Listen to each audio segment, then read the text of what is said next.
어느 한국의 그 가정이 미국으로 이민을 갔습니다. 그래서 아이가 어릴 때 이민을 가서 거기서 착실하게 일을 하면서 부모들이 아이를 키웠는데 그 아이가 감사하게도 잘 자라서 성적이 너무 좋은 것입니다. 그래서 우리나라 수능과 같은 그 대학교 그 미국에도 수능이 있는데 그 수능 성적을 너무나 잘 받고 학교 성적도 너무나 뛰어나고 그래서 이 아이나 부모나 다 기대를 한 것입니다. 아, 의대를 가야 되겠다. 그래서 의사가 돼야 되겠다. 그리고 이 성적이면 당연히 좋은 학교에 붙을 것이라고 기대를 하고 정말 기뻐했습니다. 그런데 웬걸요? 그 성적에도 떨어진 것입니다. 그래서 도무지 이해할 수가 없어서 항의를 했는데 돌아오는 답변이 그것입니다. 의대를 가려고 지망했으면 사람을 살리는 사람인데 사람을 살리려고 하는 사람이 봉사한 기록이 하나도 없어서 떨어뜨렸다는 것입니다. 성적을 본 것이 아니라 사람을 살리려고 하는 그 마음을 어떻게 삶 속에서 실천했는지, 그러니까 의대를 간다라는 것은 그저 자기의 목표였었지 사람을 살리고자 하는 마음이 없다라고 판단을 한 것입니다. 그런데 반대로 또 어떤 사람은 성적이 굉장히 안 좋았습니다. 그런데 환경이 참 힘든 환경 속에서 그래도 꿋꿋이 공부를 하고, 그런데 그 사람은 붙은 것입니다. 그래서 이유를 보니까 지금 비록 성적은 좋지 않지만 그 어려운 환경 속에서도 극복을 하고 무엇인가를 이루려고 하는 의지가 있는 것을, 그 잠재성이 있는 것을 보았다고 그 좋은 학교에 붙여준 것입니다. 이렇듯이 좋은 학교에 붙을 것이라고 생각한 사람은 떨어지고 반드시 여기선 떨어질 거라고 생각한 학생은 붙고, 이렇게 인생이라는 것이 우리의 평가와는 참 다를 때가 있다는 것입니다. 예수님이 믿음에 대해서 평가하실 때도 이러한 우리가 예측할 수 없는 결과가 나왔습니다. 예수님이 그 바리새인들은 평가하실 때 그들과 전혀 다른 평가를 하신 것입니다. 바리새인들은 스스로 믿음이 좋다라고 너무나 자부심을 가지고 있었습니다. 그리고 바리새인들은 그 유대인들을 가르치는 선생의 역할을 잘 감당하고 있다고, 그래서 자기들은 사람들을 많이 세우는 사람이라고 생각을 했습니다. 그런데 예수님이 오셔서 그들을 이렇게 평가하신 것입니다. 마태복음 23장 13절에 보니까 화 있을진저 외식하는 서기관들아 바리새인들이여, 이렇게 그들을 부르신 다음에 무엇이라고 평가하고 계십니까? 너희는 천국 문에 사람들이 들어가지 못하도록 닫고 있다라는 것입니다. 바리새인들은 자기네가 믿음이 너무 좋고 사람들을 살린다라고 생각을 했는데 예수님이 평가하실 때는 오히려 너희들도 천국에 들어가지 못할 뿐만이 아니라 다른 사람들도 천국에 들어가지 못하도록 그 문을 막아버리고 있다라고, 그들의 신앙을 주님께서는 완전히 반대로 평가를 하신 것입니다. 그리고 제자들의 믿음을 평가하실 때 우리가 제자들 그러면 그들은 온 직업도 버리고 모든 것을 다 버리고 예수님을 따라다닌 사람들입니다. 모든 것을 다 버릴 수 있다라면 그 믿음이 얼마나 좋겠습니까? 그런데 예수님이 그 제자들을 평가하실 때 계속해서 믿음이 적은 자들아, 그렇게 계속 책망을 하셨습니다. 그런데 예상치도 못한 사람이 예수님의 평가에 높은 합격점을 받습니다. 오늘 우리가 읽은 수로보니게 여인입니다. 이 수로보니게 여인은 이방인이었습니다. 그 이방인이라는 것은 유대인들이 생각할 때는 믿음을 절대 가질 수 없는 사람들이었습니다. 그리고 이방인들은 개와 같다라고 판단을 하고 있었습니다. 지옥의 불쏘시개.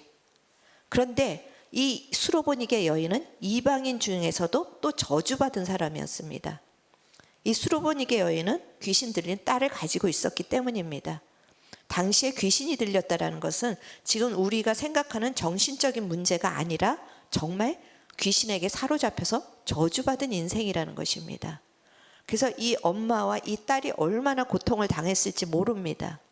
그런데 사람들로부터도 저 저주받은 사람, 그리고 굉장히 무시를 받고 꺼리끼는 존재였을 것입니다.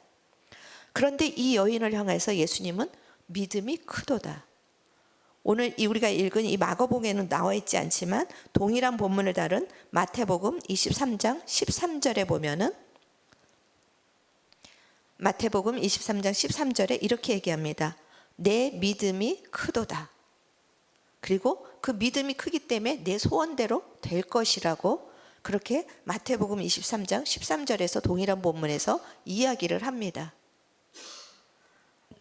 죄송합니다. 마태복음 제가 마태복음 15장 28절인데 제가 잘못 성경 구절을 얘기해서 지금 백집사님이 조금 혼란을 가진 것 같습니다. 이것은 저의 불찰입니다. 네, 백집사님의 연약함이 아니라 저의 연약함입니다. 근데 이 동일한 본문에서 이 수로보니게 여인을 향해서 내 믿음이 크도다. 그리고 그 믿음 때문에 내 소원대로 되리라. 믿음이 좋다고 한 바리새인들을 향해서는 너의 믿음이 없다라고 독사의 자식들이라고 저주를 하셨는데, 믿음이 좋다고 생각한 제자들을 향해서는 믿음이 적다라고 책망을 하셨는데, 전혀 믿음이 없다고 생각하는 그 여인에게 내 믿음이 크도다 그렇게 칭찬을 하신 것입니다. 그렇다면 미국 대학에서는 그 사람의 어떤 성적보다 그 사람의 가능성, 그 사람이 가지고 있는 인품이 굉장히 큰 작용을 했다면 예수님이 이렇게 믿음을 인정하실 때는 어떤 것이 작용을 하셔서 이 여인에게 믿음이 크다라고 이야기를 하셨을까? 그래서 우리가 이 수로보니게 여인의 이 믿음을 우리가 다 사실은 잘 알고 계시는 사건일 것입니다. 그럴 때 우리는 간절한 믿음, 끝까지 포기하지 않고 인내하고 주님께 매달린 믿음, 그렇게 많이 우리가 나눈 적이 있을 것입니다. 그것도 굉장히 중요합니다. 간절한 믿음, 끝까지 포기하지 않는 믿음도 중요합니다. 그런데 오늘 마가복음 본문에 보면 예수님께서 이 여인의 믿음을 인정한 근거를 분명하게 말씀하고 계십니다. 우리 29절 같이 한번 읽겠습니다. 예수께서 이르시되 이 말을 하였으니 돌아가라. 귀신이 내 딸에게서 나갔느니라 하시매. 그 예수님이 이 여인의 믿음을 인정하고 이 여인의 소원을 이루어 주신 그 근거가 뭐라고 합니까? 이 말을 하였기 때문에. 여인이 무슨 말을 하였기 때문에 예수님이 네 말 때문에 내가 너의 믿음이 크다라고 인정하고 네 말 때문에 내가 귀신 들린 딸을 낳게 하겠다라고 지금 이야기하고 계시는 것입니다. 그러면 과연 이 여인은 무슨 말을 했는지, 이 여인은 주님께 칭찬받을 만한 그 말을 했는데 세 가지를 했습니다. 우리가 오늘 그것을 나누면서 여러분이 주님께 칭찬받는 믿음의 주인공이 되시기를 축원합니다. 그래서 그 믿음의 말을 통하여서 여러분이 가지고 있는 문제가 해결되고 묶인 것들이 풀어지는 역사가 있기를 간절히 소망합니다. 첫 번째, 무슨 말을 했는지 우리 같이 마가복음 7장 28절 또 같이 한번 읽어보시겠습니다. 여자가 대답하여 이르되 주여 올소이다마는 상아래 개들도 아이들이 먹던 부스러기를 먹나이다. 아멘. 첫 번째, 주여 불렀다라는 것입니다. 당시 이게 주여 부르는 것은 당시 그 로마의 황제에게 주여라고 고백했습니다. 그래서 기독교인들이 그 주여라는 말을 안 했기 때문에 핍박을 받고 죽임을 당하기도 했습니다. 그리고 또 굉장히 사회적으로 높은 존경할 만한 사람을 향해서 주여라고 고백했다라는 이야기도 있습니다. 어쨌건 중요한 것은 이 여인이 주여라고 부른 것에는 굉장한 큰 믿음이 깃들여 있었던 것입니다. 주여, 이 말이 마가복음의 첫 번째로 등장합니다.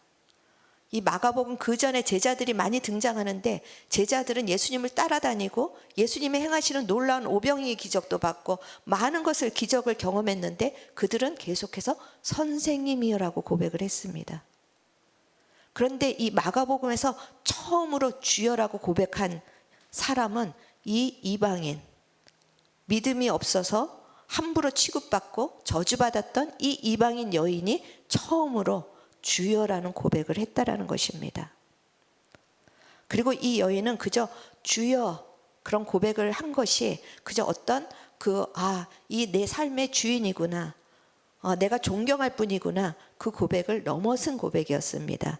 동일한 우리가 아까 읽었던 마가복음 그 동일한 사건에서 15장 22절에 보면 이 여자는 주여라는 고백과 함께 다윗의 자손이여라는 고백을 합니다. 다윗의 자손이여, 이것은 이스라엘이 간절히 메시아를 기다리고 있을 때 다윗의 자손이라는 고백을 한 것입니다. 그러니까 이 여인이 주여 다윗의 자손이여 고백을 한 것은 하나님, 내 삶을 구원하실 분은 오직 예수님이십니다. 하나님, 내 삶의 오직 정답은 예수 그리스도밖에는 없습니다. 이런 메시아에 대한 고백이었던 것입니다. 하나님, 내가 지금 이렇게 고통을 당하고 있지만 여기서 구원하실 분은 예수 그리스도이십니다. 내가 갈 길이 없지만 내 딸은 이렇게 죽어가고 있고 내 딸의 인생에는 정답이 없지만 예수 그리스도가 우리를 여기서 구원하실 것입니다. 주님이 나의 왕이십니다. 이런 고백, 이 주여라는 이 믿음의 말을 드시고 예수님께서는 내 딸이 나음을 입었다라고 고백하시는 것입니다. 이 여인은 어떻게 이런 믿음을 가졌을까요? 지금 유대인들은 그렇게 기다리는, 몇천 년 동안 메시아가 오시면 우리가 해방될 것이다, 그렇게 간절히 기다리던 메시아가 왔는데 그분을 직접 만지고 그분을 직접 보고 그분의 음성을 직접 들었는데도 메시아 되심을 깨닫지 못했습니다. 눈앞에 보고도 장님과 같았고 바로 귀로 들어도 귀머거려 같았습니다. 그런데 이 여인은 예수님을 만난 적이 없습니다. 예수님의 음성을 직접 들은 적도 없습니다. 그냥 소문으로 들었습니다. 사람들의 소문으로 저 이스라엘에 어떤 사람이 왔는데 그 사람이 이렇게 눈먼 자의 눈을 뜨게 하고 귀머거리의 귀를 열게 하고 이런 기적을 베풀었더라. 그 이야기를 소문으로만 들었는데 이 여인은 놀라운 믿음을 고백한 것입니다. 어떻게 그럴 수 있었을까? 우리가 큰 그림으로 보면 하나님이 이 여인을 택하시고 그런 믿음을 가질 수 있도록 그 영의 눈을 열어주시고 영의 귀를 열어주셔서 계시하셨기 때문입니다. 그러면 우리는 어떤 자입니까? 여러분, 예수님이 나의 메시아라는 그 계시가 여러분에게 열렸습니까? 그리고 주님이 나를 죄에서 건져주실 구원하실 유일한 분이라는 그 계시가 열렸습니까? 우리도 그런 그 계시가 열렸다면 우리가 주여라는 고백의 믿음의 말을 할 때 어떤 일이 일어날 것 같습니까? 왜 여기는 힘있게 대답을 못 하시죠? 우리도 동일한 일이 일어나야 되지 않겠습니까? 우리가 이 믿음을 가지셔야 합니다. 여러분이 주여 고백할 때 주님, 이 문제의 주인은 주님이십니다. 이 문제를 다스릴 수 있는 분은 오직 왕이신 예수님밖에는 없습니다. 예수님이 이 문제를 모두 알고 계십니다. 이 주여라는 말 한마디에 이 믿음이 여러분이 진하게 녹여져 있을 때 여러분이 주여라는 말을 부를 땐 하늘에서 기적이 일어난다는 것을 믿으시기 바랍니다. 주여, 우리 너무 말하죠. 뭐 쬐끔만 해도 아유 주여, 무슨 일 쬐끔만 생겨도 주여. 근데 이 주여는 주문이 아닙니다. 이 주여는 하늘을 움직이는 믿음의 말인 것입니다. 정말 여러분 너무 힘들 때는 기도가 안 나옵니다.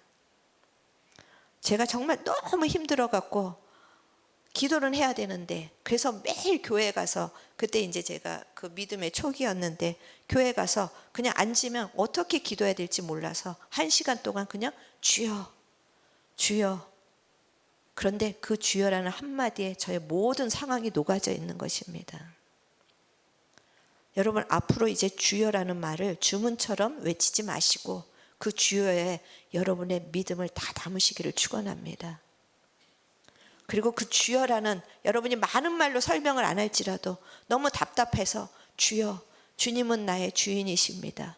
주님만이 이 문제를 알고 계시고 주님만이 이 문제를 해결하실 수 있습니다라고 고백할 때 이제 하나님께서 이 말을, 믿음의 말 때문에 네가 이 말을 하였으니 내가 너를 구원하리라, 그런 확신을 여러분이 받으시기를 축원합니다.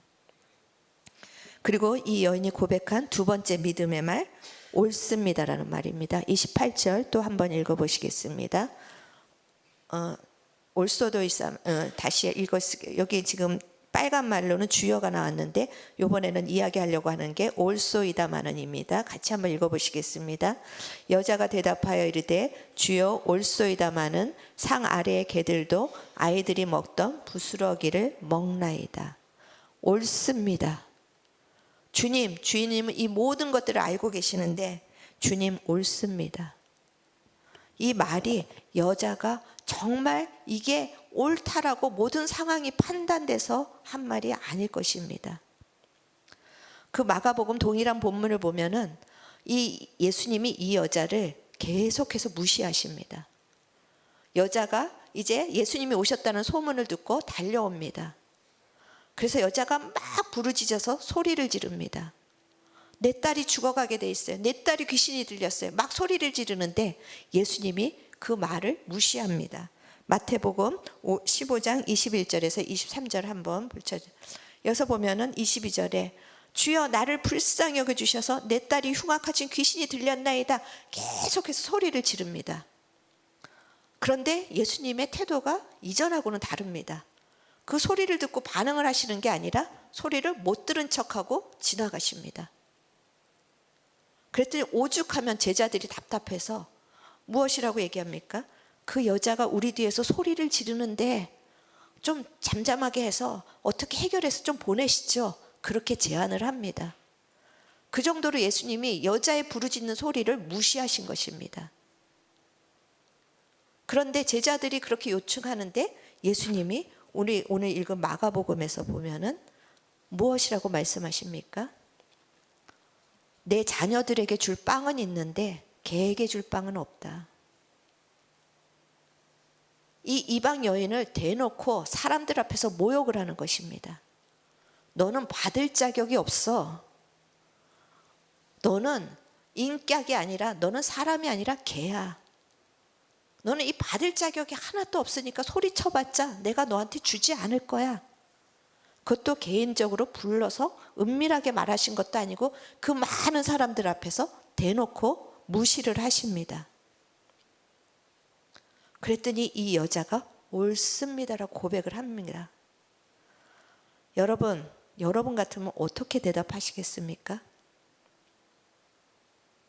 내가 그렇게 기도하는데 계속해서 내 기도를 들으시기나 했을까? 내 기도에 대해서 무시하시고 내가 외쳐도 아무 대답도 안 하시고 그리고 사람들 앞에서 자존심이란 자존심은 다 구기게 하시고 사람들 앞에서 형편없는 사람으로 만들어주시는 그 예수님을 향해서 여러분 옳습니다라는 고백이 정직하게 나오십니까? 기도가 응답되지 않을 때 그리고 내 상황이 바닥으로 기도를 해도 바닥으로 떨어질 때 우리의 마음속에서 올라오는 것이 무엇입니까? 나만 거절하시네. 나는 은혜밖에 제외된 사람이네. 하나님을 향해서 원망이 올라올 것입니다. 하나님을 향해서 분노가 올라올 것입니다. 그리고 그 거절감으로 인하여서 이제는 기도하는 것도 멈추자 그렇게 생각할 것입니다. 이 여인이라고 그런 마음이 없었겠습니까? 소리 지르는데 자기 소리를 무시하시고 제자들이 저 여인 좀 어떻게 해보십시오. 그런데도 무시하시고 그리고 너는 받을 자격이 없고 너는 나에게 개밖에도 개만도 못한 존재야. 그렇게 취급하실 때 이 여인의 마음은 어떻겠습니까? 아니 선하시다며. 아니 능력이 그렇게 많다며. 세리와 창기들도 받아주셨다며. 그런데 왜 나한테는 이렇게 모질게 하시는 거야? 왜 나한테만은 이렇게 함부로 대하시는 거야? 그런 마음이 이 여인 가운데도 피어났을 것입니다. 그런데 그 여인 그럼에도 불구하고 옳습니다라고 주님 앞에 항복합니다. 주님, 내게 응답하지 않으셔도 옳습니다. 내 말을 거절해서 옳습니다. 내가 이해할 수 없을 때에도 주님은 옳습니다. 그리고 주님은 그 옳습니다라는 그 말에 믿음을 인정해 주셨습니다. 참된 믿음은 내가 원하는 것을 받기 위해서 더 갖자, 더 갖자, 주님 앞에 더 부르짖어라, 더 금식 기도해라, 더 새벽 기도해라, 그래서 원하는 것을 받아라. 그 이전의 참된 믿음은 옳습니다라고 항변하지 않는 것입니다. 이 여인은 주님이 그 거절을 하시자 더 부르짖어서 내가 원하는 것은 받아야 되겠습니다. 주님의 바짓가랭이를 물고 늘어지면서 내 딸 고쳐주세요. 그러지 않았습니다. 그렇게 기도했지만 주님 앞에 정말 내가 이해할 수 없는 상황이 왔을 때 이 여인은 옳습니다라고 엎드립니다. 참된 믿음은 쟁취하는 것이 아니라 주님을 신뢰하는 것입니다. 아브라함은 주님이 내가 너의 태를 통하여서 민족의 조상이 되게 하겠다. 그런데 아브라함은 그때 아이를 가질 수 없는 상황이었습니다. 그런데 그 하나님의 말 한마디에 그는 옳습니다 하고 쫓아갑니다. 내가 원하는 지시하는 땅으로 가라, 내가 너를 축복하겠다. 그 말을 붙잡고 자기가 잘 살고 있던 고향을 떠납니다. 주님이 그 증거를 주셨습니까? 주지 않으셨습니다. 말 한마디로. 이삭은 어땠습니까? 아버지가 이제 같이 예배드리러 가자라고 이삭에게 제물을 삼아서 죽이려고 할 때 이삭은 그저 순순히 아브라함에게 결박이 되었습니다. 신체적으로 비교하면 이삭은 아브라함을 이길 수 있는 나이였습니다. 그런데 아브라함을 결박할 때 이삭은 순순히 순종했습니다. 왜요? 힘이 없어서요? 아버지를 신뢰했기 때문입니다. 믿음은 이해하는 것이 아니라 신뢰하는 것입니다. 이삭이 아버지를 이해할 수 없었지만 신뢰했었던 것처럼 이 여인이 지금 예수님이 하는 행동을 절대 이해할 수 없었지만 신뢰하고 옳습니다라고 고백했었던 것처럼 저는 이 시간에 여러분의 자존심을 십자가에 못 박기를 축원합니다. 여러분의 생각과 감정을 주장하려고 하는 것들을 십자가에 못 박기를 축원합니다. 그리고 하나님, 이해할 수 없고 내 감정과 내 생각으로는 마음이 많이 힘들고 아프지만 그래도 주님 옳습니다 할 때 주님은 여러분을 통하여서 주님의 일을 일으키실 것입니다. 주님께서는 그 나사로의 죽음을 방치하셨습니다. 나사로가 병이 들어서 빨리 와서 고쳐주십시오 하는 전가를 무시하시고 3일을 지체하십니다. 그리고 결국은 나사로를 고치신 것이 아니라 죽이십니다. 그 나사로의 가족들 마리아와 마르다는 그것을 이해할 수 없었습니다. 죽어가는 나사로도 이해할 수 없었을 것입니다.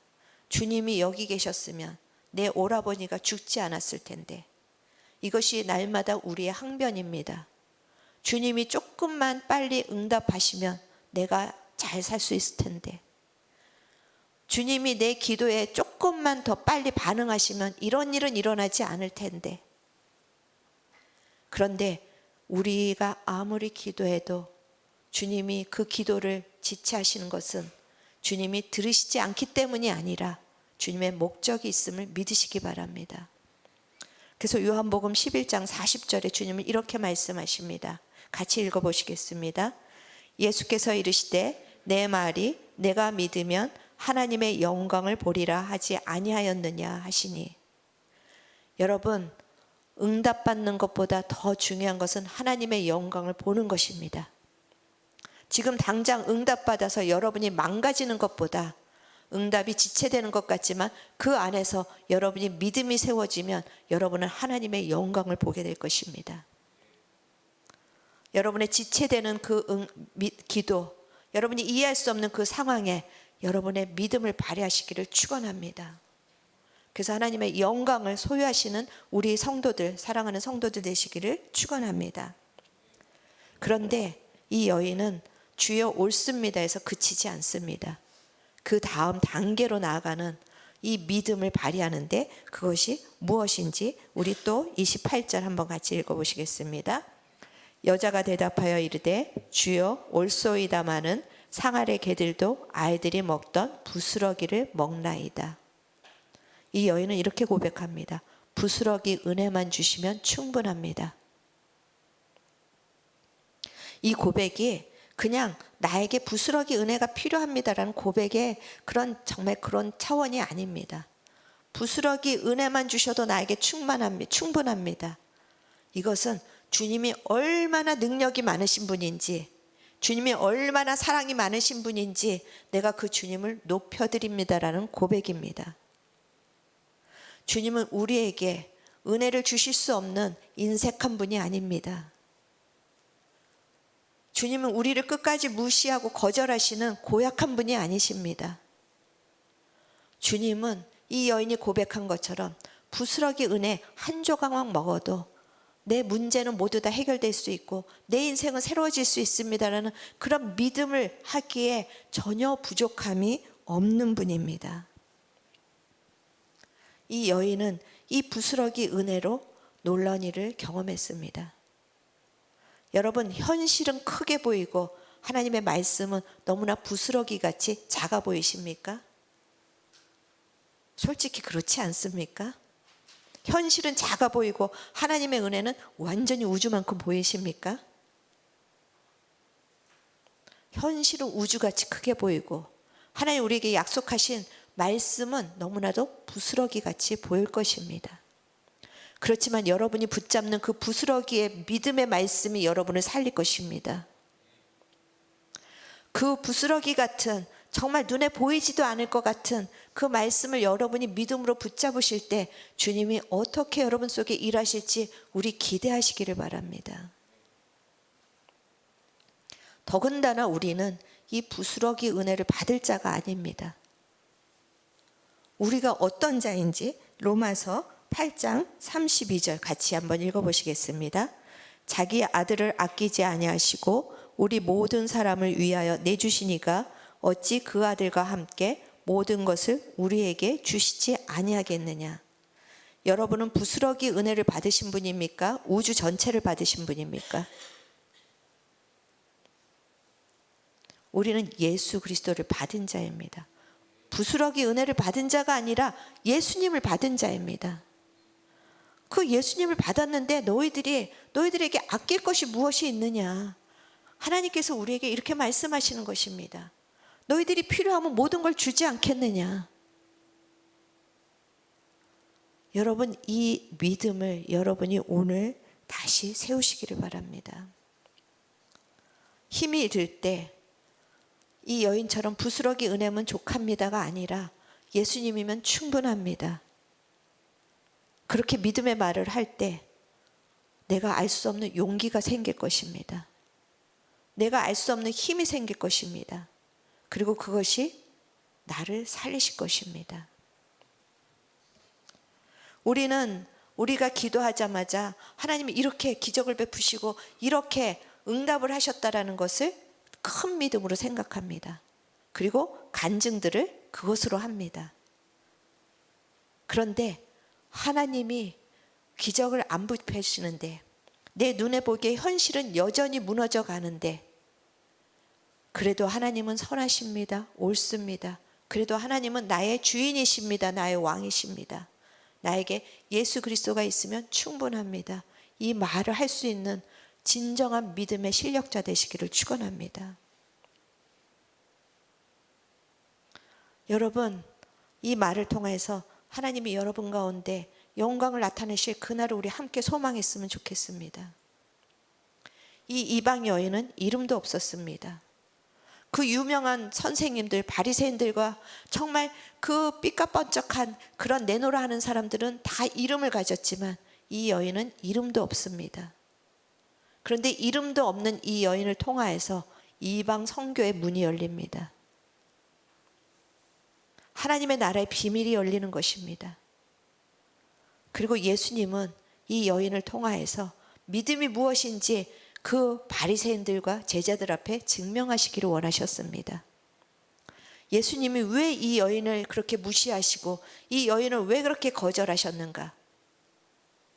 그 가운데서도 주님이 누구인지 정확하게 아는 믿음이 이것이라는 걸 이방 여인을 통해서 오히려 말씀하고 계십니다. 이 여인은 예수님이 누구신지 누구보다도 알고 있었고, 그래서 예수님은 선하신 분이고 옳으신 분이라고 고백할 수 있었고, 그 부스러기 은혜만이 있어도 이 우주가 다 살아날 수 있다라는 그 주님의 능력을 알고 있던 여인입니다. 우리는 오늘 이 성경을 통해서 또 그것을 배우고 있습니다. 이것이 여러분의 실질적인 믿음이 되기를 축원합니다. 지식적인 동의가 아니라 실질적인 믿음이 되어서 내 마음속에 원망이 일어날 때 주여 그 발 앞에 엎드리시기를 바랍니다. 그리고 내 마음에 두려움이 일어날 때, 이해가 안 될 때, 내 감정이 상할 때 그래도 주님 옳습니다. 그리고 나에게는 예수 그리스도가 있으니 이 예수 그리스도가 충분합니다. 예수 그리스도를 주셨다면 나에게 모든 것을 주실 수 있습니다. 이 믿음의 말을 여러분의 환경과 여러분의 어떤 생각이나 감정과 상관없이 선포하시는 분 되시기를 바랍니다. 그리고 주님께서 네가 그 말을 하였으니 이제 네가 그 문제에서 풀려날 것이다. 네가 그 말을 하였으니 너는 살아날 것이다. 네가 그 말을 하였으니 너는 나의 영광을 볼 것이다. 그래서 세상이 여러분을 칭찬하는 것이 아니라 주님의 칭찬을 받는 여러분이 되시기를 축원합니다. 주님의 칭찬으로 여러분이 살아나고 여러분이 막혀있는 모든 곳에 문을 여는 자, 그래서 여러분을 통해서 그 생명이 여러분의 가정에, 우리의 교회에, 한국교회에, 또 지금 어지러워진 이 대한민국 가운데 문이 열려서 생명의 문이 나타나는 그런 우리가 되기를 축원합니다. 우리 같이 말씀을 생각하시면서 찬양하고 또 기도하는 시간 갖기로 하겠습니다.